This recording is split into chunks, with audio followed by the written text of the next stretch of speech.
सबसे पहले आप सभी को होली की ढेर सारी शुभकामनाएं। आशा करता हूँ कि होली आप सभी लोगों की बहुत अच्छी बीती होगी। कई लोग रंग लगाए होंगे, कई लोग गुलाल लगाए होंगे, कितने लोग कपड़े भी फाड़े होंगे कई लोगों के।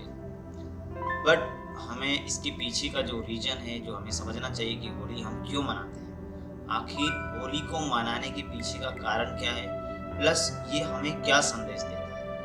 तो आइए इस वीडियो में, आज की वीडियो में हम ये समझते हैं कि होली हम क्यों मनाते हैं।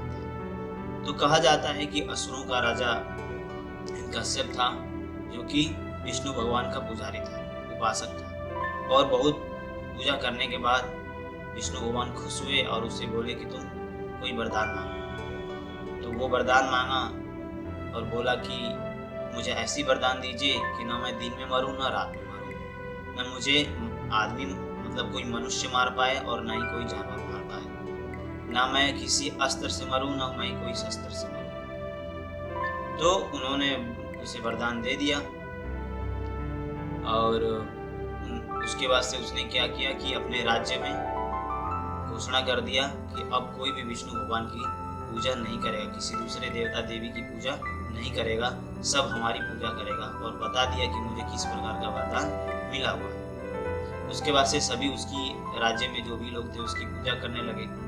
लेकिन हुआ क्या कि उनका खुद का लड़का प्रहलाद, जो कि विष्णु भगवान की पूजा करता था और वो कहता था कि मैं आपकी पूजा नहीं करूँगा। फिर वो गुस्सा में आए और बोले कि उनको ये लगा कि पूरा का पूरा समाज हमारी पूजा कर रहा है, हमारे पूरे राज्य में सभी लोग हमसे डर रहे हैं हमारे बल और पावर की वजह से, और मेरा खुद का लड़का ये बात को नहीं मान रहा है। तो वो गुस्से में आ गए और उनकी बहन का नाम था होलिका, और होलिका को उन्होंने समझाया कि इसे समझाओ कि ऐसा ये क्यों कर रहा है, लेकिन बहुत समझाने के बावजूद भी वो नहीं मानता है। उसके बाद से ये लोग प्लान बनाते हैं उसे मारने का। तो फिर क्या करते हैं कि होलिका को एक प्रसिद्धि प्राप्त होती है कि वो अग्नि उसका कुछ नहीं बिगाड़ सकती। तो छोटा बालक होता है प्रहलाद, उसको वो गोद में लेकर के और क्या करती है कि अग्नि के ऊपर बैठ जाती है, जलती हुई अग्नि के ऊपर बैठ जाती है, और होता उसके उल्टा है।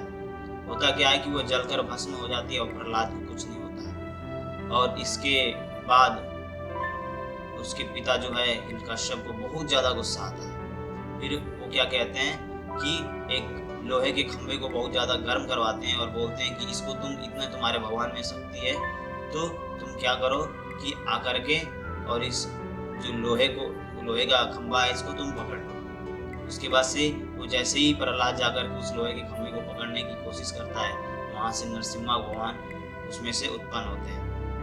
वो विष्णु जी रहते हैं, जो कि आधा नर और आधा सिंह रहते हैं। उसके बाद से क्या करते हैं कि उस हिरण्यकश्यप को वरदान जो दिए होते हैं कि न घर के अंदर कोई मार पाएगा तुम्हें, न कोई घर के बाहर, न अस्त्र से न शस्त्र से, न जमीन में धरती पर न मरोगे, न आसमान में मरोगे, न किसी कोई मनुष्य मार पाएगा, न तुम्हें कोई नर मार पाएगा, न कोई जानवर मार पाएगा, न कोई अस्त्र न कोई शस्त्र। वरदान उसे मिला हुआ है कि वो नहीं मारा जाएगा। उस वरदान को फॉलो वो नहीं किए, उसके अगेंस्ट में किए, तो वो घर के चौखट पे बैठे अपने गोद में बैठा लिए, तो वो जमीन पे था और नहीं वो आसमान में था।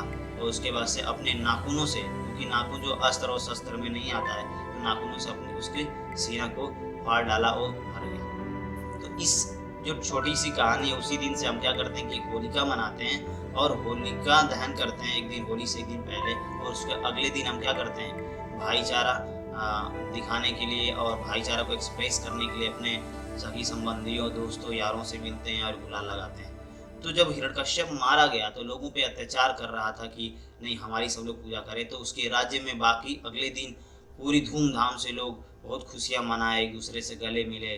और तो इससे हमें कुछ शिक्षा मिलती है ये कि यदि आपको कोई भी इंसान है, क्षमता से ज़्यादा उसे देंगे तो या उसे यूज भी कर सकता है और मिस यूज भी कर सकता है। तो इस चीज़ का हमें ध्यान रखना चाहिए अपने जीवन में भी कि हम किसी भी व्यक्ति को, चाहे हम इज्जत दे रहे हो, किसी को ज़्यादा प्यार दे रहे हो, ज़्यादा दुलार दे रहे हो, क्या उसकी क्षमता का वो हमारे इस जो हमने उसे दिया है, क्या उसका वो मिसयूज तो नहीं कर रहा है या मिसयूज तो नहीं करेगा। दूसरी बात कि जो सत्य है वो हमेशा सत्य है, कोई व्यक्ति कितना भी वो कर ले, लेकिन सत्य जो है वो हमेशा सत्य ही रहेगा। कितना भी किसी के पास कोई क्षमता आ जाए, वो गलत तरीके से यदि वो क्षमता है या लोगों को किसी प्रकार से प्रताड़ित किए जाने वाला क्षमता है, तो वो ज़्यादा दिन तक टिकने वाला नहीं है। धन्यवाद।